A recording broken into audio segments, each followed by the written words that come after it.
असम के बीजेपी मुख्यमंत्री हेमंत बिस्वा शर्मा को लेकर बीजेपी के आधिकारिक सोशल मीडिया हैंडल से जो वीडियो पोस्ट किया गया था, वो मामला अब देश की सबसे बड़ी अदालत पहुंच चुका है।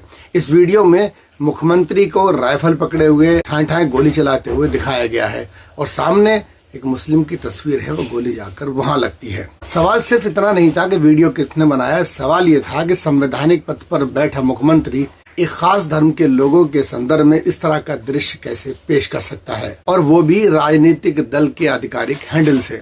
इसी मामले को लेकर आज सुप्रीम कोर्ट में सुनवाई हो रही थी, देश की सबसे बड़ी अदालत जहां लोग उम्मीद लेकर जाते हैं। लेकिन आज की सुनवाई में जो बातें सामने आई, उन्होंने कई नए सवाल खड़े कर दिए हैं। इस मामले की सुनवाई 3 जजों की बेंच कर रही थी, जिसकी अगुवाई कर रहे थे justice Suryakant, chief justice of India.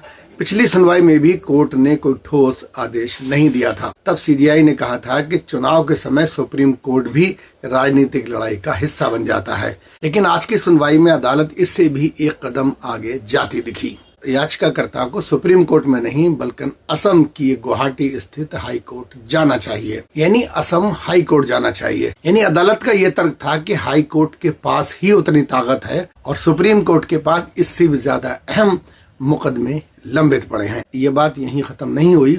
इस मामले में याचिकाकर्ता की ओर से पेश हुए वरिष्ठ वकील और कांग्रेस सांसद मनोज सिंघवी ने अदालत को सीधा सवाल उठाया। उन्होंने सीधा सवाल किया, अगर ये मामला सुप्रीम कोर्ट में नहीं सुना जा सकता तो फिर कौन सा मामला सुना जाएगा। सिंघवी की दलील थी कि ये कोई सामान्य मामला नहीं है, ये एक ऐसे मुख्यमंत्री का मामला है जिसने संविधान की शपथ ली है।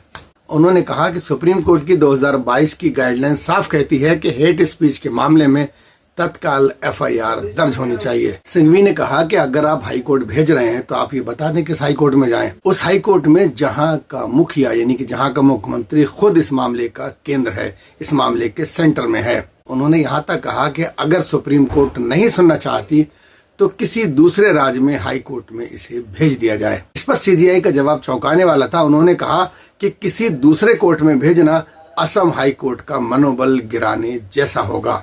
साथ ही ये भी कहा गया कि सुप्रीम कोर्ट को राजनीतिक मंच नहीं बनाया जाना चाहिए। यहाँ पर असली सवाल खड़ा होता है कि जब चुनाव के समय नफरत भरे बयान दिए जाते हैं, जब समाज में जहर घोला जाता है, जब संवैधानिक पद पे बैठे लोग ऐसी भाषा और प्रतीक इस्तेमाल करते हैं, तो लोग आखिर जाएं कहाँ। अंधेरा होने पर लोग रोशनी की ओर जाते हैं। अगर चुनाव आयोग खामोश हो, प्रशासन चुप हो और पुलिस हरकत में ना आए तो फिर सुप्रीम कोर्ट का दरवाजा ही खटखटाया जाएगा। इसमें सुप्रीम कोर्ट को राजनीतिक मंच बनाना, कह देना, ये सही नहीं है। सिंघवी ने अदालत को याद दिलाया कि पहले भी कई मामलों में सुप्रीम कोर्ट ने सीधे हस्तक्षेप यानी कि मदाखलत की है, चाहे वो पत्रकारों के मामले हों या अभिव्यक्ति की स्वतंत्रता से जुड़े हुए।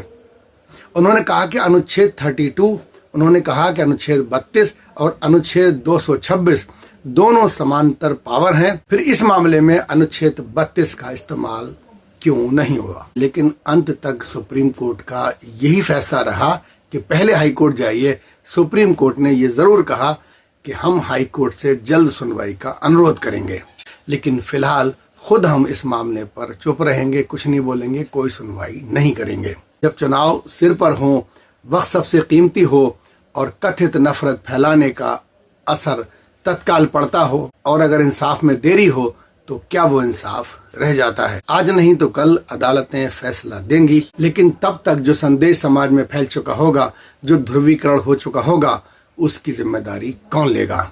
मैं ये सारे सवाल आपके सामने रख रहा हूँ। क्या सुप्रीम कोर्ट को इस मामले में हस्तक्षेप, मदाखलत करनी चाहिए थी या नहीं? अपनी राय कमेंट बॉक्स में जरूर लिखें। इस वीडियो को दोस्तों में ज्यादा शेयर करें और चैनल सब्सक्राइब करना ना भूलें। बहुत बहुत शुक्रिया।